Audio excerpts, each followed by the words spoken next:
Mein Name ist Chris, ich entwickle das Computerspiel Drover Forsaken Kin und wir hatten einen großen Playtest, der jetzt abgeschlossen ist und dort haben wir sehr viel Feedback gesammelt, denn das ist uns sehr wichtig, dass wir Feedback von euch bekommen, um ein geiles Game zu erschaffen, was uns gefällt, aber auch was euch gefällt und ich erzähle euch heute, was alles in den letzten 2 Wochen passiert ist.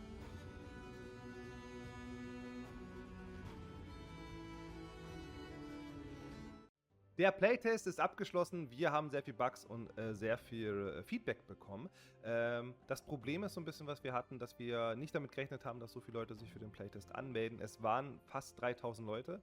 Wir haben aber nur, oder wir konnten nur 1200 Leuten ungefähr Zugriff geben, denn wir sind ein kleines Team und konnten nicht alles managen. Wie gehen wir mit den Reports um? Wie gehen wir mit den Bugs um? Wenn dich übrigens interessiert, wie wir damit umgehen, sprich, wie wir Feedback einsortieren oder wie wir mit Bugs umgehen, wie das alles aussieht bei uns, dann schreibt das mal unten in den Kommentaren, dann mache ich dazu mal ein Video und dann können wir mal so ein bisschen erklären, wie wir das alles managen. Aber ist ein bisschen technisch natürlich. Wir haben ja relativ viel Feedback bekommen und 3 Punkte sind besonders hervorgestochen, dass sich immer wieder wiederholt hat. Das ist vor allem erster Punkt, dass der Player rückwärts laufen kann, sprich, dass der Player immer in die Mausrichtung guckt, wenn ich mich normal bewege. Das haben wir gefixt. Seht ihr hier, wie es jetzt aussieht. Damit sind wir auf jeden Fall sehr zufrieden und es war ein sehr schöner Change und ich denke auch, das ist Feedback, was wir schon seit ungefähr 2 Jahren bekommen. Und wir konnten es immer nicht fixen und irgendwie hatten wir jetzt so ein Aha-Erlebnis und haben es relativ schnell gefixt bekommen und da sind wir super happy. Der zweite Punkt ist ein bisschen die Performance. Da gab es immer wieder kleine Probleme, es waren kleine Ruckler mal ab und zu auch drin, sehr selten, aber sind halt drin, müssen wir halt fixen und die FPS ist manchmal ein bisschen gedroppt, aber prinzipiell lief das Spiel sonst sehr flüssig, aber diese kleinen Punkte müssen halt raus und daran sitzen wir noch. Und der dritte Punkt ist ein bisschen die englische Loka, das war auch wie gesagt eine Vorabversion, das haben wir auch geschrieben und das Feedback, was wir da bekommen haben, das reichen wir weiter. Wir arbeiten auch gerade sehr eng mit unserem Loka-Studio zusammen und ich denke, wir kriegen eine tolle Version hin, die auch englisch gut funktioniert und den Ton von Drover darstellt. Das Thema Performance ist natürlich ein Thema, was sich schon immer durchzieht, wenn man Programmierung macht oder programmiert.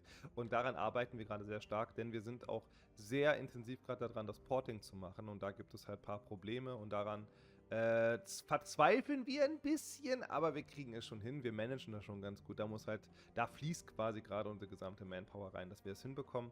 Das betrifft vor allem die Switch. Aber wir sind guter Dinge. Wir machen immer kleinen Progress. Das Ziel ist nah, aber es braucht noch ein bisschen Arbeit und das kostet gerade sehr viele Ressourcen bei uns im Team und daran arbeiten wir sehr intensiv. Ja, der letzte Punkt, was macht das Team, sage ich immer so ein bisschen, oder was mache ich vor allem? Wir sind sehr stark daran, das Feedback und die Bugs, die wir bekommen haben, natürlich zu fixen oder einzuarbeiten. Wir haben alles quasi priorisiert, was ist wichtig, was ist nicht so wichtig, was ist niedrig oder so in der Richtung gedacht und probieren quasi das jetzt zu fixen und abzuarbeiten, damit Drover halt schicker wird und damit wir es natürlich auch Richtung Release gehen können.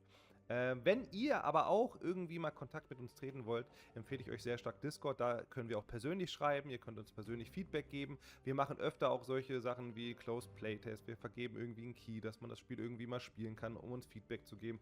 Denn wir wollen sehr nah, wie gesagt, mit euch arbeiten und wir wollen wirklich ein Spiel erschaffen, was euch auch gefällt und wollen auf euch hören. Denn ihr seid im Endeffekt die Kunden von uns, die da unser Spiel spielen. Und ich persönlich bin ja auch ein Gamer und ich finde, es sollte mehr auf uns gehört werden, was wir uns auch wünschen. Deswegen mit den Worten bin ich raus. Ich wünsche euch einen wunderschönen Tag, eine wunderschöne Woche und wir sehen uns beim nächsten Mal wieder. Euer Chris.